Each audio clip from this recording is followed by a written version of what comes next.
Excel beginner to advance কোর্সের 18তম ক্লাসে আপনাকে স্বাগতম। আজকে আমরা এক্সেলের কিছু অ্যাডভান্স ফর্মুলা ব্যবহার করে কিভাবে একটি স্যালারি শিট তৈরি করতে হয় এবং কিভাবে একটি ইলেকট্রিসিটি বিল ক্যালকুলেট করতে হয় নেস্টেড ইফ ফাংশন ব্যবহার করে। তো এই দুইটা ভিডিও যদি আপনি বেশ মনোযোগ দিয়ে দেখতে পারেন তাহলে আপনি এক্সেলে এক্সপার্ট লেভেলের অনেক কাজ করতে পারবেন। তো চলুন শুরু করা যাক। তো দেখেন, আমি এখানে একটি বাসার বিদ্যুৎ বিলের কপি নিয়েছি, যেখানে আমি যদি আপনাদেরকে একটু দেখাই এই বিলটি, এখানে দেখেন যে কারেন্ট ডেট অর্থাৎ যে ডেটে রিডিংটা নেওয়া হয়েছে সেই ডেটের রিডিং হচ্ছে ৬১,২০৭ এবং প্রিভিয়াস যে ডেটে রিডিং নেওয়া হয়েছিল সেইটার রিডিং হচ্ছে ৬০,৬০৬। তো এই জিনিসটাই দেখেন আমি এখানে বসিয়েছি এবং কনজিউমড ইউনিট যেটা ৬০১ ইউনিট এখানে চলে আসছে। এরপরে আমি এই ইউনিটটা দেখেন একদম ক্যালকুলেট করে এই কিলোওয়াট আওয়ার দেখেন এখানে নর্মাল কিলোওয়াট আওয়ার চার্জ ৪,৯৩৬, এটা কিন্তু সহজে আসে নাই। আপনি দেখবেন বিদ্যুতের বিলের পিছন দিকে এরকম একটি স্ল্যাব রেট থাকে, অর্থাৎ 0 থেকে ৭৫ এত টাকা, ৭৬ থেকে এত টাকা, এরকমভাবে স্ল্যাব রেট অনুযায়ী এই টাকাটা চলে আসছে। এরপরে দেখেন এই যে ডিমান্ড চার্জ কত টাকা সেটাও অটোমেটিক আসছে, এরপরে ভ্যাট কত টাকা এবং টোটালি দেখেন ৫,৪৭৮ টাকা বিলটা এখানে চলে আসছে। একইভাবে আমি আরও দুইটি ডেমো বিল নিয়ে মোট 3টি বিল এভাবে ক্যালকুলেট করেছি। তো এই কাজটা কিভাবে করে এটাই আমরা আজকে ডিটেইল দেখানোর চেষ্টা করব এবং এই টিউটোরিয়ালটি কিন্তু একটু অ্যাডভান্স লেভেলের, এজন্য আপনি না টেনে আপনাকে ধীরে ধীরে দেখতে হবে। তো চলুন শুরু করা যাক। তো প্রথমেই আমরা যে কাজটি করব সেটা হলো এই স্ল্যাব রেটটি আমি কিভাবে পাচ্ছি। এটার জন্য আমি আমার ওয়েব ব্রাউজারে যাওয়ার পরে কোনো একটা ইউটিলিটি, যেমন আমি ডেসকোর গ্রাহক, আমি ডেসকোর ওয়েবসাইটটিতে যেতে পারি। ঢাকা ইলেকট্রিক সাপ্লাই কোম্পানি, আমি এখানটাতে গেলাম। এই ওয়েবসাইটটিতে যাওয়ার পরে গ্রাহকের জন্য তথ্য, এরপরে বিদ্যুৎ মূল্যহার, আমি যদি এখানে যাই তো বিদ্যুৎ মূল্যহারে যাওয়ার পরে দেখেন খুচরা বিদ্যুৎ মূল্যহার মার্চ ২০২৩ হতে কার্যকর, আমি এটার উপরে ক্লিক করলাম। ক্লিক করার পরে আমি পিডিএফ ফাইলটি এখান থেকে ওপেন করব। দেখেন এই পিডিএফ ফাইলে যে ২০২৩ সালে যে বিদ্যুতের যে রেটটি সেই রেটটি আমরা এখন এখান থেকে দেখে নিব। তো আমি একটু নিচের দিকে গেলে দেখেন আবাসিক, আমরা বাসা বাড়িতে যে বিদ্যুৎটি ব্যবহার করছি সেইটি মূলত আবাসিক ট্যারিফ বলা হয়, এলটিএ। এই যে এলটিএ এইটা কিন্তু আমি এক্সেল ফাইলে দেখেন যে ট্যারিফ এ লিখে নিয়েছি এবং এখানেই কিন্তু আমার যে প্রথম ধাপ 0 থেকে ৭৫ এত টাকা, দ্বিতীয় ধাপ এত টাকা, এই জিনিসটা আমি এখানে লিখে নিয়েছি। এবং এখানে একটা বিষয় আছে যে স্যাংশন লোড, দেখেন ৮ কিলোওয়াট, এটার জন্য একটা চার্জ করা হয়, যে চার্জটা দেখেন যে এখানে ২৮০, এটা কী হারে হবে সেই জিনিসটাও এখানে লেখা আছে যে পার কিলোওয়াটের জন্য ৩৫ টাকা, অর্থাৎ আমার ওখানে যেহেতু ৮ কিলোওয়াট আছে আমাকে ৩৫ টাকা হারে চার্জ দিতে হবে। এবং অন্যান্য যে ট্যারিফগুলো আছে ওইগুলো কিন্তু ক্যালকুলেট করা অতটা কঠিন না দেখেন। তো এই আবাসিকটা আসলে ক্যালকুলেট করা বেশি কঠিন, ওইটাই আমরা আজকে দেখব। তো আমি এই ফাইলটি কেটে দিচ্ছি যেহেতু আমি এই জিনিসটি এখানে লিখে নিয়েছি। 0 থেকে ৭৫ পর্যন্ত ডিফারেন্স হচ্ছে ৭৫ ইউনিট, পার ইউনিট কস্ট হচ্ছে এত টাকা। ৭৬ থেকে ২০০ ডিফারেন্স হচ্ছে এত, এটার পার ইউনিট কস্ট হচ্ছে এত টাকা। এবং ২০১ থেকে ৩০০ ইউনিট, পার ইউনিট কস্ট হচ্ছে এত টাকা। এই জিনিসটা টোটালটা, এবং ৬০০ ইউনিটের ঊর্ধ্বে যখন যাবে তখন ১৩ টাকা ২৬ পয়সা। এই সেম জিনিসটাই কিন্তু দেখেন এখানে লেখা আছে, ঠিক আছে, যে ৬০০ ইউনিটের ঊর্ধ্বে ১৩ টাকা ২৬ পয়সা। তো আমি এখন যেটা করব, আমার এই ইলেকট্রিসিটি বিলটা একটু ছোট করে এখানটাতে রাখি। আমি এই বিলের যে ডেটাগুলো সেটা এখানে বসিয়েছি, আর পরবর্তী আরও দুইটা বিল আমার কাছে ছিল, ওই বিলগুলো আমি বিভিন্ন ইউনিটের দেখেছি যে ঠিক আছে কিনা। তো আমি এই টোটাল জিনিসটা এখন ক্যালকুলেট করে দেখব। তো আশা করি এরকম একটি ফরম্যাট আপনারা তৈরি করতেই পারবেন। কাস্টমারের নাম, অ্যাকাউন্ট নাম্বার, মিটার নাম্বার, এগুলো আমি এই যে স্যাংশন লোডটা আমি বলেছিলাম যে আমার এই বিদ্যুৎ বিলের এখান থেকে পেয়েছি এই যে ৮ কিলোওয়াট, আর ট্যারিফ এই যে দেখেন এখানে লিখে নিয়েছি। প্রিভিয়াস ইউনিট আমি এখান থেকে লিখে নিয়েছি ৬০,৬০৬ এবং প্রেজেন্ট ইউনিট ৬১,২০৭, এই জিনিসটা লিখলাম। এরপর থেকে আমার কাজ মূলত শুরু। তো আমি এখান থেকে এইটুকু মুছে দিচ্ছি, ঠিক আছে। মুছে দেওয়ার পরে কনজিউমড ইউনিটটা আমি কীভাবে বের করব, একদম সিম্পল ফর্মুলা, ইকুয়াল দিব এই সেল মাইনাস এই সেল, তাহলে ৬০১ চলে আসলো এবং এই বরাবর আমি টেনে দিব, তাহলে তিনজন কনজিউমার এখানে আছে, সবার জন্য বের হয়ে গেল। এখন এই যে নর্মাল কিলোওয়াট আওয়ার চার্জ, এখানেই মূলত আমাদের মূল কাজটি করতে হবে এবং যেইটা আমাদেরকে নেস্টেড ইফ ফাংশন ইউজ করতে হবে। তো আপনি যদি ইফ ফাংশন বা নেস্টেড ইফ ফাংশন সম্পর্কে না জানেন তাহলে ভিডিওটি বুঝতে একটু অসুবিধা হতে পারে। এজন্য বেসিক ইফ নিয়ে আমার চ্যানেলে যে ভিডিও আছে সেটা আগে একটু দেখে আসেন কষ্ট করে। তো দেখেন আমি প্রথমে এখানে ইফ দিব, ইফ হচ্ছে একটি কন্ডিশনাল ফর্মুলা। তো দেখেন আমি বলবো ইফ বলার পরে এই সেলের ভ্যালু যদি less than or equal two 75 unit হয়, এই যে যেহেতু প্রথমে 75 আছে, 75 ইউনিট হয়, তাহলে যদি ভ্যালুটা ট্রু হয় তাহলে কি হবে জানেন, এই যে 75 আমি এখানে লিখে দিব, অথবা আমি এই সেলের যদি এই সেলের ভ্যালু 75 থেকে ছোট অথবা সমান হয় তাহলে এই সেলের সাথে গুণ হবে, দেখেন কত টাকা, এই যে 4 টাকা 85 পয়সা, 4.85। তো আমি এখন কমা দিলাম। তো কমা দেওয়ার পরে তাহলে দেখেন আমি আবার একটু আপনাদেরকে বলি, যদি এই সেলের ভ্যালু 75 থেকে ছোট অথবা সমান হয় তাহলে এই সেলের সাথে 4 টাকা 85 পয়সা হারে গুণন হবে। এখন এই যে ভ্যালু ইফ ফলস, এটা যদি আমি দেই, এখানে যদি ধরেন আমি ডাবল ইনভার্টেড কমা দিয়ে ব্র্যাকেট ক্লোজ করে ইন্টার দেই, তাহলে দেখেন কিছুই আসবে না, কারণ এই কন্ডিশন কিন্তু ফুলফিল করছে না, এই সেলের ভ্যালু কিন্তু 75 সমান বা 75 থেকে ছোট না, এই জন্য কিছুই আসছে না। তাহলে শেষের এটুকু আমি মুছে দিচ্ছি। মুছে দেওয়ার পরে আমি এখান থেকে আবার ফর্মুলা ইউজ করব, কিন্তু আমি ফর্মুলাটা একটু ভেঙে নেই, তাহলে আপনাদেরকে বোঝাতে সুবিধা হবে, এখান থেকে পরপর লিখলে বুঝতে অসুবিধা হবে। তো এটার পরে না লিখে আমি এখানে অল্টার ইন্টার বাটন প্রেস করে পরের লাইনে চলে গেলাম। তো একবার ইফ আমার ইউজ করা হয়ে গেল। এরপরে এখন যদি আমি আবার ইফ ফাংশন ইউজ করি সেটা হবে নেস্টেড ইফ। তাহলে দেখেন এখন আবার বলতেছি এই সেলের ভ্যালু যদি লেস দ্যান অর ইকুয়াল, এখানে কি আছে, এই যে 200, এই সেলের ভ্যালু যদি 200 সমান বা 200 থেকে ছোট হয় তাহলে কি হবে, তাহলে প্রথমে যেটা হবে, আমার প্রথম স্ল্যাবটা কত দেখেন, প্রথম স্ল্যাবটা হচ্ছে 75 গুণন 4.85, এটা প্রথমে গুণ হবে যদি এই সেলের ভ্যালু 200 থেকে ছোট বা সমান হয়। এরপরে কি হবে দেখেন, প্লাস আমি ব্র্যাকেট স্টার্ট করলাম, করার পরে আমি কি করব, এই সেল মাইনাস আমি 75 দিব, ব্র্যাকেট ক্লোজ করে এইটার সাথে গুণ হবে কত বলেন তো, এই যে 6 টাকা 63 পয়সা, 6.63। তো দেখেন আপনারা বুঝতে পারছেন কিনা। এখন আমি এখানে কমা দিয়ে দিলাম, দিয়ে আবার অল্টার ইন্টার দিয়ে আরেক লাইনে চলে গেলাম।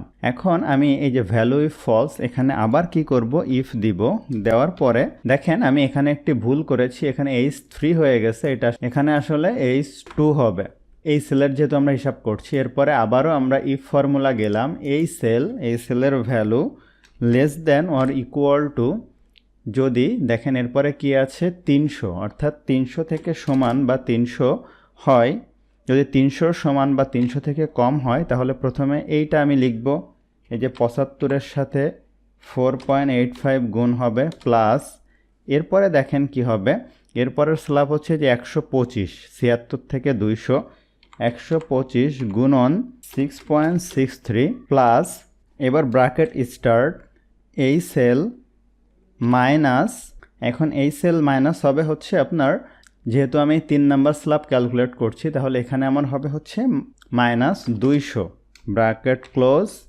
গুণন 6.95, এরপরে আবার কমা দিব, দিয়ে অল্টার ইন্টার দিয়ে পরের লাইনে চলে গেলাম। দেখেন আমি কি করছি, এই সেলের ভ্যালু যদি 300 বা 300 থেকে কম হয় তাহলে প্রথম স্ল্যাবে এত দিয়ে গুণ হবে, দ্বিতীয় স্ল্যাবে এত দিয়ে গুণ হবে, এবং বাদ বাকি যেটা থাকবে সেটাকে 6.95 দিয়ে গুণ হবে। এরপরে আবারও আমি ইফ করলাম, করে ব্র্যাকেট স্টার্ট করলাম, এই সেলের value less than or equal two, যদি 400 হয় তাহলে দেখেন প্রথমে আমি যেটা করব, এই যে 75 গুণন 4.85 প্লাস 125 গুণন 6.63 প্লাস, এরপরে স্ল্যাবটা দেখেন এই যে যেটা ছিল এটাও কিন্তু 100, ঠিক আছে, তাহলে 100 গুণন 6.95 প্লাস, এখন আমরা যেটা করব সেটা হচ্ছে এই সেল মাইনাস, এখানে আমরা হচ্ছে দিব 300 গুণন 7.34। একটু বুঝতে অসুবিধা হলে আপনি পজ করে করে দেখবেন, তাহলে বুঝতে অসুবিধা হওয়ার কথা না, আমি একটা একটা করে আর্গুমেন্ট কিন্তু বাড়াচ্ছি।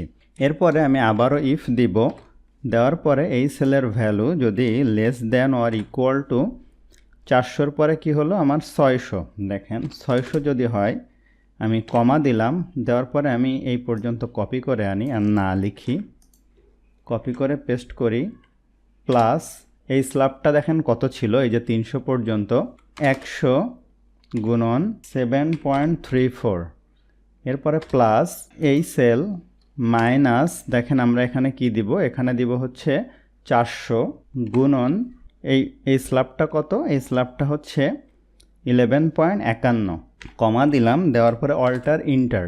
এরপরে আমি আবারও ইফ ফর্মুলা অ্যাপ্লাই করব, করার পরে দেখেন এই সেল এটা যদি গ্রেটার দেন 600 হয়, যেটা এখানটায় ছিল 600-র ঊর্ধ্বে যদি থাকে তাহলে আমি কমা দিব, দেওয়ার পরে দেখেন আমি এই পর্যন্ত এখানে কপি করে আনি, কপি করে এনে এখানে পেস্ট করি, করার পরে প্লাস দিই এবং এই স্ল্যাবটা কতটুকু দেখেন এই যে 200, তাহলে 200 গুণন 11.51, এরপরে প্লাস দিয়ে এই সেল মাইনাস 600 এটার সাথে গুণন হবে 13.26, এরপরে আমি কমা দিব, দেওয়ার পরে ভ্যালু ইফ ফলস যদি হয় তাহলে ডাবল ইনভার্টেড কমা দিয়ে ব্র্যাকেট ক্লোজ করব।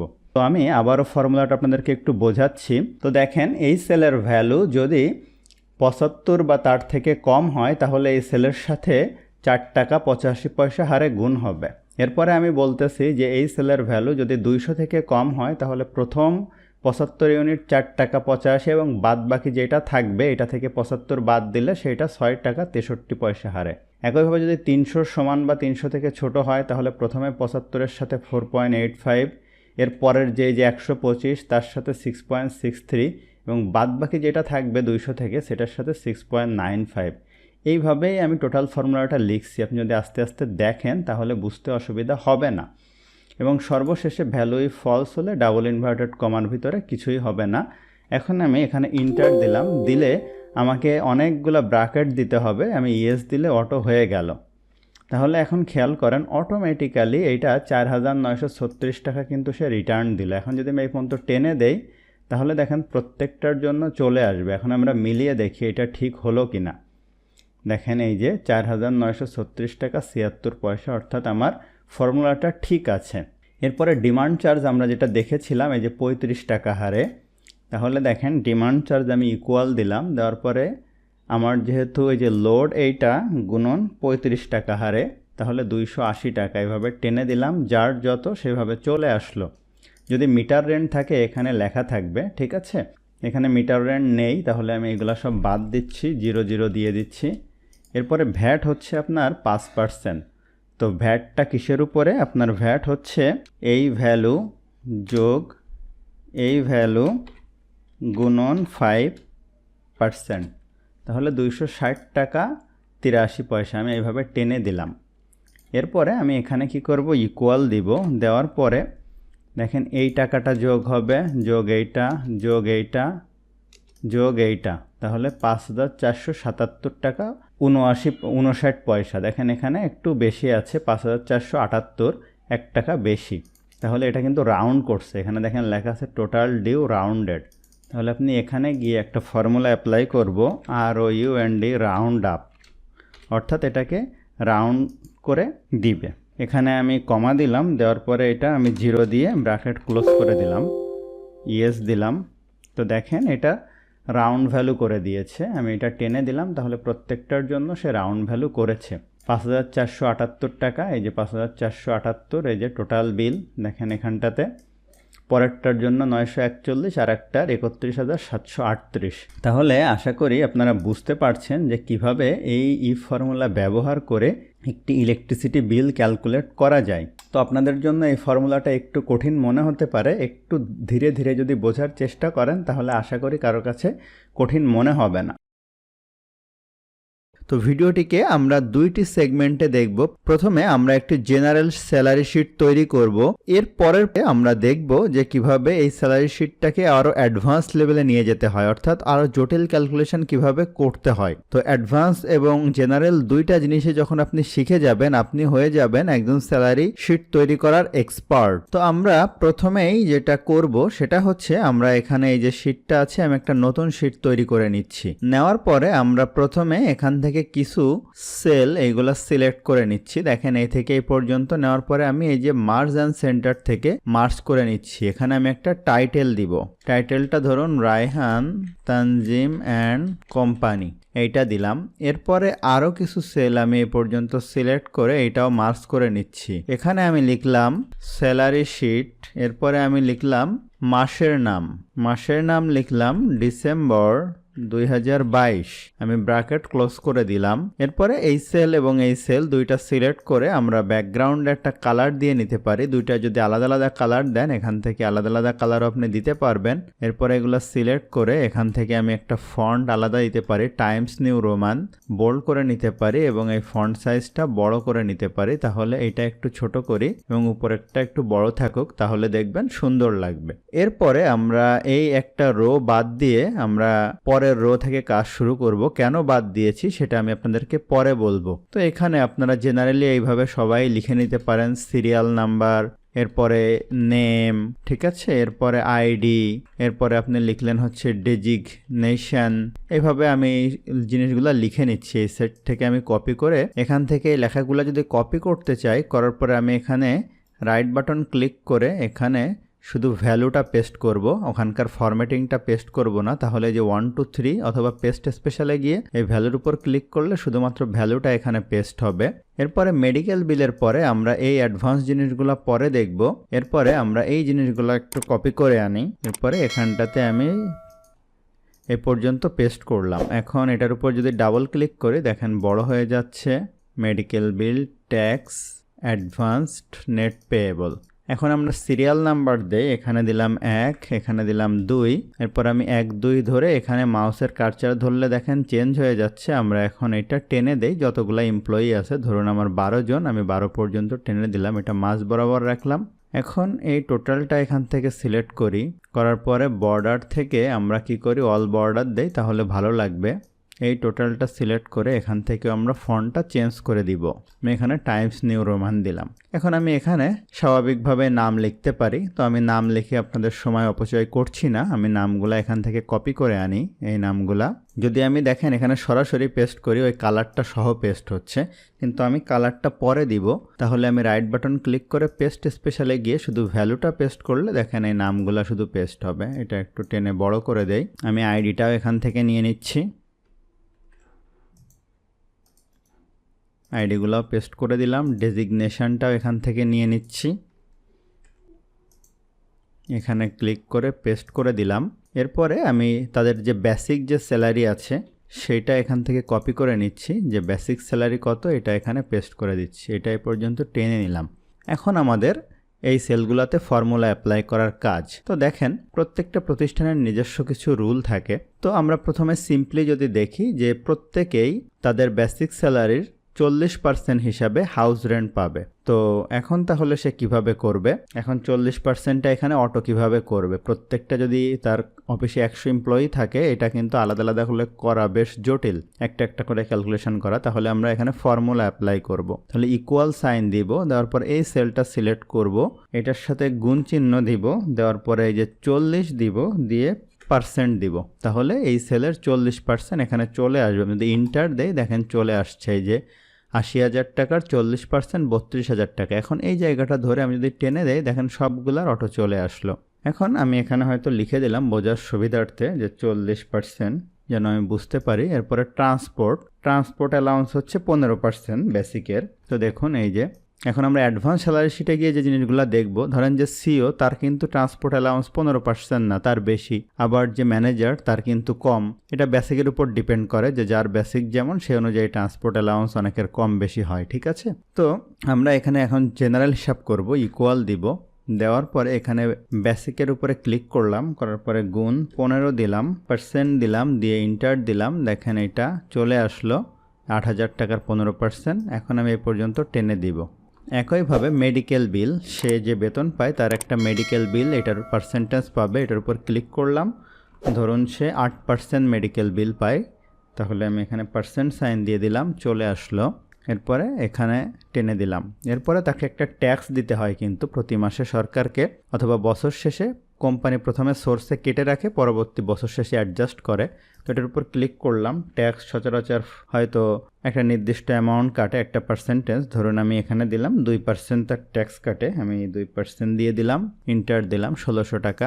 এ পর্যন্ত টেনে দিলাম। এখন দেখেন প্রভিডেন্ট ফান্ড আমি এখানে ইকুয়াল দিলাম, দেওয়ার পরে প্রভিডেন্ট ফান্ডে যা তার টাকা কাটে ধরুন 10% তার প্রভিডেন্ট ফান্ডে কেটে নিচ্ছে। এটার উপরে আমি ইন্টার দিলাম, 8,000 টাকা কেটে নিচ্ছে। আমি এ পর্যন্ত টেনে দিলাম। সবার ক্ষেত্রে দেখেন চলে আসছে অ্যাডভান্স। অনেক ক্ষেত্রে অনেক প্রতিষ্ঠান থেকে সিইও বা অন্যান্যরা আগে অ্যাডভান্স কিছু টাকা নেয়। ধরুন সে এই মাসে 5,000 টাকা অ্যাডভান্স নিয়েছে, নিয়েছে 2,000 টাকা, 2,000 টাকা, বাকিরা ধরুন কেউ কিছু নেয় নাই।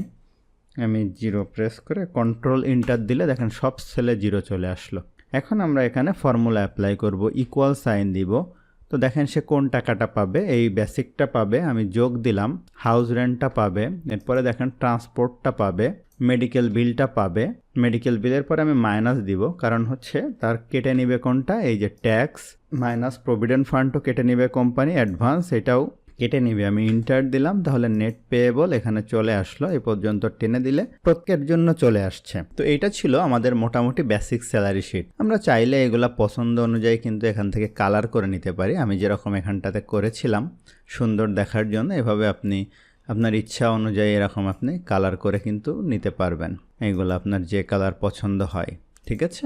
এখন আমরা অ্যাডভান্স আসলে কি দেখব। অ্যাডভান্স হচ্ছে অনেকে ওভারটাইম করে অথবা অনেকে অ্যাবসেন্ট থাকে এবং আরও কিছু জিনিস আছে। যেমন ধরুন যার বেসিক 80,000 টাকা সে হয়তো হাউস রেন্ট পাবে।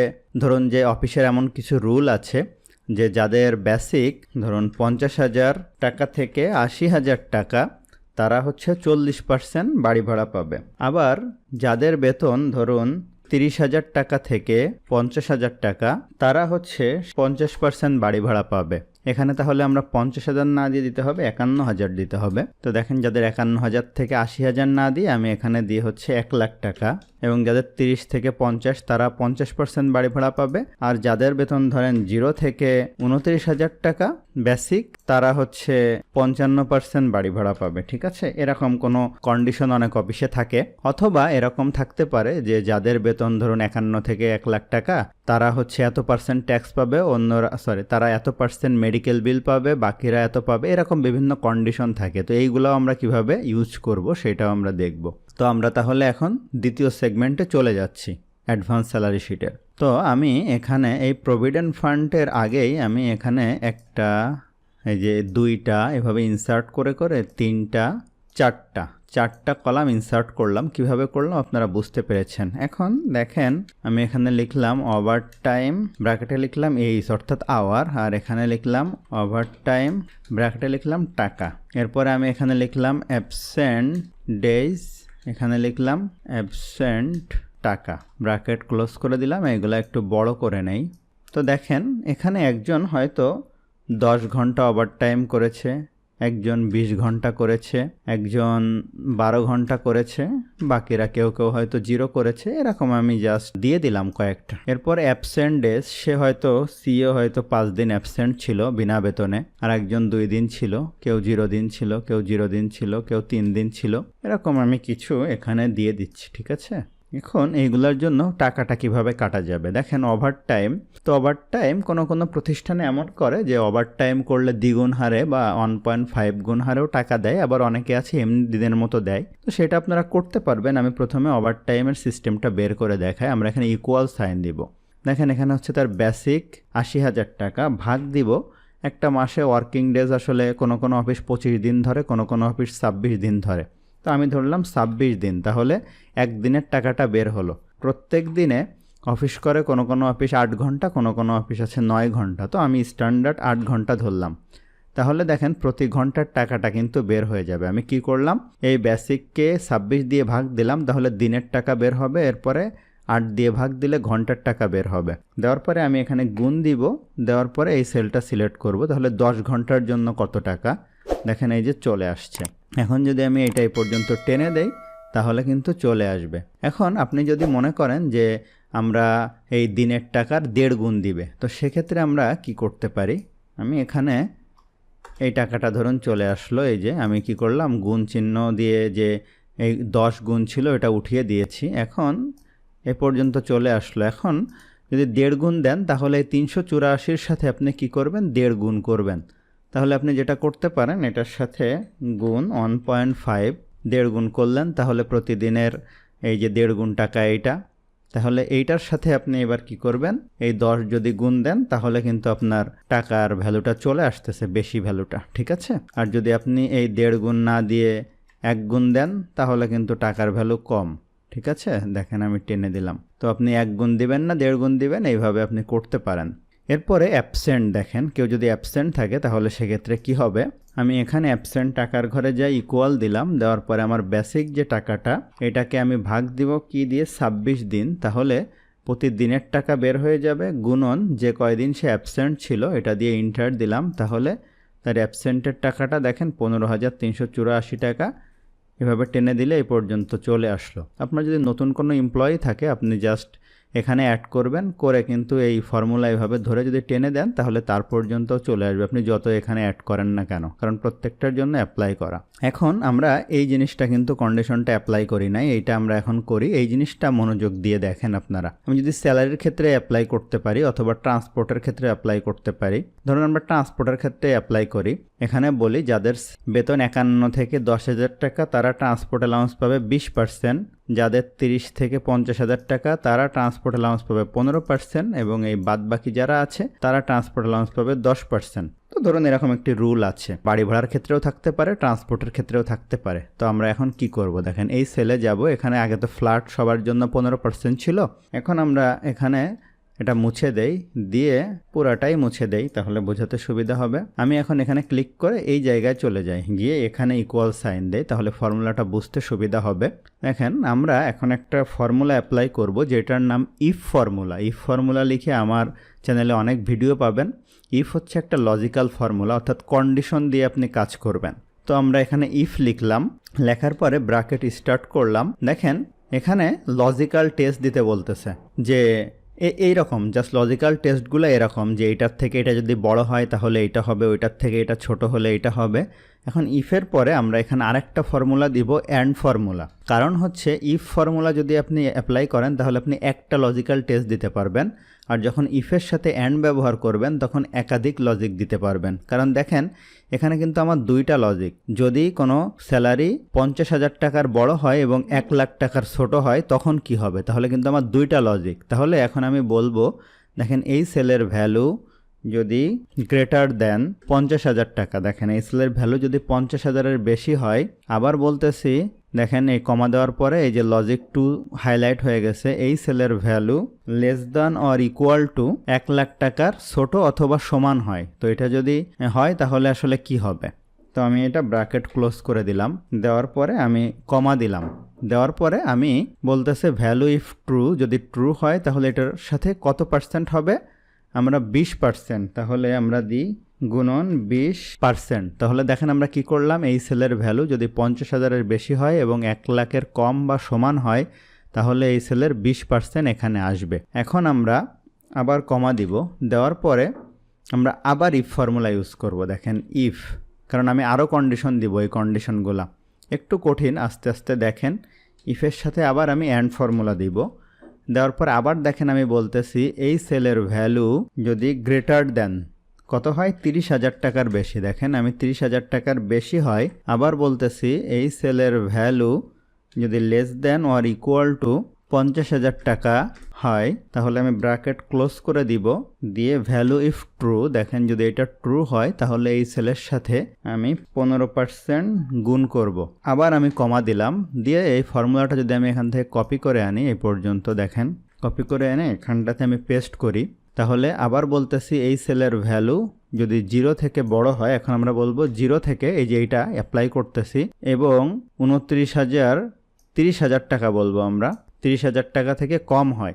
দেখেন আপনি কিন্তু কন্ডিশনটা এখান থেকে বুঝতে পারার কথা, যখন আমি বলতেছি 50,000 থেকে বড়, তার মানে তো এখানে 51,000 আসছে, আর 1 লাখ থেকে ছোট বা সমান, এবং এটা বলছে 30,000 থেকে বড় এবং 50,000-এর ছোট বা সমান, আর এখানে বলছে 0 থেকে বড় এবং 30,000-এর ছোট বা সমান, তাহলে কি হবে, এই যে কত পার্সেন্ট গুণ হবে, 15%। এখন আমরা ব্র্যাকেটগুলো সব ক্লোজ করে দিব, আমাদের যতগুলো ব্র্যাকেট দেওয়া হয়েছে আমি ইন্টার দিলাম, দেখেন ব্র্যাকেট হয়তো কম বেশি পড়ছে, আমি ইন্টার দিলাম।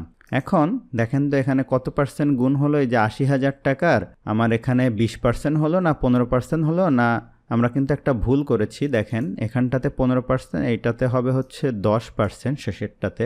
এই যে এইটার কন্ডিশন দেখেন। এখন আমার এখানে কত গুণ হলো 80,000 টাকার, আমরা দেখি।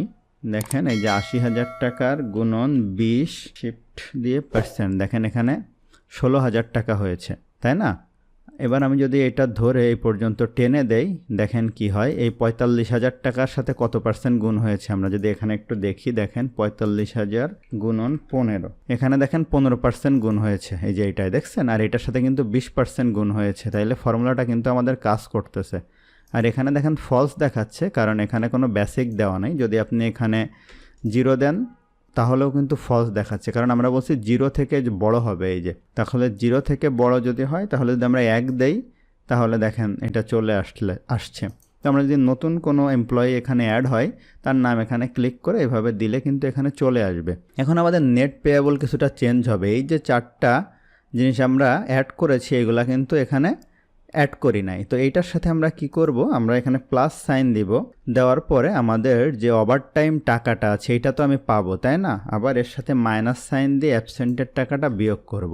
এখন যদি আমি এই পর্যন্ত এটা টেনে দেই, তাহলে দেখেন টাকার ভ্যালু কিছুটা চেঞ্জ হলো, কিন্তু খেয়াল করেন এখানে কিন্তু আমার ফ্র্যাকশনাল ভ্যালু আসছে। এখন এই টাকা তো 53 পয়সা তো আমি কাউকে বেতন হিসাবে দিতে পারবো না। এখন হয় আমাকে এটা বাড়িয়ে দিতে হবে, আর না হলে কমিয়ে দিতে হবে। তো আমরা সেক্ষেত্রে এটাও ম্যানুয়ালি করব না, আমরা এখানে একটা ফর্মুলা অ্যাপ্লাই করব, ইকুয়াল দিয়ে। কোনো কোম্পানি বলে বাড়িয়ে দাও, অর্থাৎ ফ্র্যাকশনাল ভ্যালুটা বেশি করে দাও পরবর্তী রাউন্ড ভ্যালুতে, অথবা কমিয়ে দাও। তো আমরা এখানে একটা ফর্মুলা আছে, যদি রাউন্ড আপ ইউজ করি তাহলে বাড়িয়ে দেওয়া যাবে। আমি রাউন্ড আপ দিয়ে ব্র্যাকেট স্টার্ট করলাম এবং শেষে গিয়ে কমা দিলাম, দিয়ে 0 দিয়ে আমি এটা রাউন্ড করে দিলাম। দেখেন কি হয়, খেয়াল করেন এখানে আছে 815 টাকা 38 পয়সা। এটা একটু টান দিয়ে দেখেন 816 টাকা হয়ে গেছে। এইভাবে টান দিলে সবগুলা দেখেন যে রাউন্ড হয়ে গেছে, এটার কিন্তু টাকা আসতেছে এই কারণে। তো পরবর্তী ভ্যালুতে কি হলো, রাউন্ড হয়ে গেল। এখন যদি আপনার প্রতিষ্ঠান বলে না এটা কমায় দাও, কারণ এই টাকা আমি বছর শেষে এই 51 পয়সার হিসাব তো অনেক বড় হিসাবে দাঁড়াবে, আমার হাতে কিছু থাকুক, তাহলে আমি এখানে রাউন্ড ডাউন ফর্মুলাটা ইউজ করবো। এই যে জাস্ট দিয়ে এখানে ইন্টার দিব। এখন দেখেন এই 16 টাকা থেকে এখানে কি হয়ে যায়, 15 টাকা হয়ে গেছে, দেখছেন? এটা রাউন্ড হয়ে গেছে, অর্থাৎ যে ফ্র্যাকশনাল যে ভ্যালু ছিল, ওই ফ্র্যাকশনাল ভ্যালুর নিচের যে ভ্যালুটা, অর্থাৎ 15 টাকা 17 পয়সা ছিল, 15 টাকা হয়ে গেছে। তাহলে ওই যে ফ্র্যাকশনাল যে অতিরিক্ত টাকাটা, ওইটা আপনার বছর শেষে হয়তো থেকে যাবে। তো খেয়াল করেন মোটামুটি আপনারা হয়তো বুঝতে পারছেন যে কিভাবে আসলে একটা স্যালারি শিট তৈরি করতে হয়। তো এই জিনিসটা তার মধ্যে মনে হয় একটু কঠিন ছিল আপনাদের জন্য। তো এটা যদি আপনি একটু ভিডিও পজ করে বারবার দেখেন, তাহলে হয়তো বুঝতে আর অসুবিধা হবে না।